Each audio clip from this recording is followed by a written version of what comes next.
Doctor ortho, अब दर्द भी घुटने टेकेगा।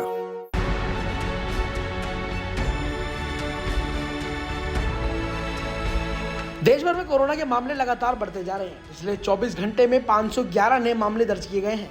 वहीं संक्रमण की वजह से 7 लोगों की जान चली गई है, जिसमें एक मौत राजधानी दिल्ली में भी हुई है। हालांकि दिल्ली में इस साल कोरोना से मौत का ये पहला मामला है। दिल्ली में अगर संक्रमण की बात करें तो 56 नए मामले पिछले 24 घंटे में दर्ज किए गए हैं। राजधानी दिल्ली में कोरोना की कुल 294 एक्टिव केस हैं। वहीं 214 लोग अब तक ठीक हो चुके हैं। इस साल दिल्ली में कोरोना से मौत का ये पहला मामला है। जानकारी के मुताबिक कोरोना से दिल्ली में एक 60 साल की महिला की जान गई है। देश भर में कोरोना के आंकड़ों की बात करते हैं।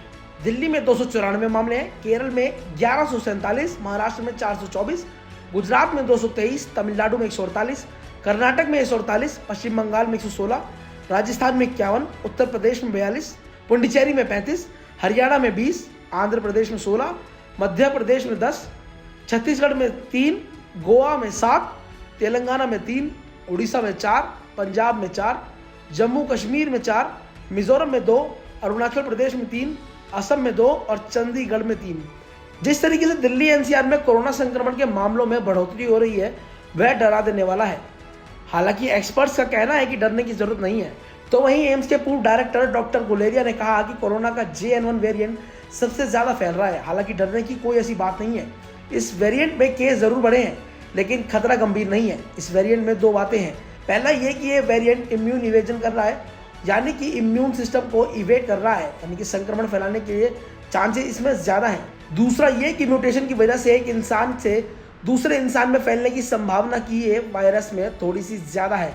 हालांकि नए वेरिएंट के लक्षण हल्के और अस्पताल में भर्ती होने की ज़रूरत कम पड़ रही है।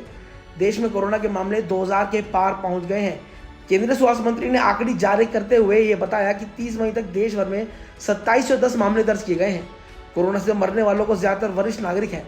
दिल्ली, गुजरात, कर्नाटक, पंजाब, तमिलनाडु में पिछले 24 घंटे में एक मौत कोरोना की वजह से हो चुकी है, जबकि महाराष्ट्र में 2 लोगों की जान गई है। मृतकों में पंजाब के व्यक्ति की उम्र 39 साल थी।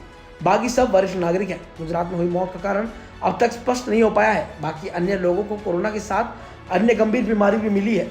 4 दिन में कोरोना के 1700 मरीज बढ़े हैं। देश भर में कोरोना के 26 मई तक आंकड़े 1010 थे, जो 30 मई को बढ़कर 2710 हो गए हैं। 4 दिन में 1700 मरीजों की बढ़ोतरी देखी गई है। सिक्किम में अब तक कोई भी कोरोना का मामला सामने नहीं आया है, जबकि बिहार में कोरोना का डाटा नहीं मिला है। डॉक्टर ऑर्थो, अब दर्द भी घुटने टेकेगा।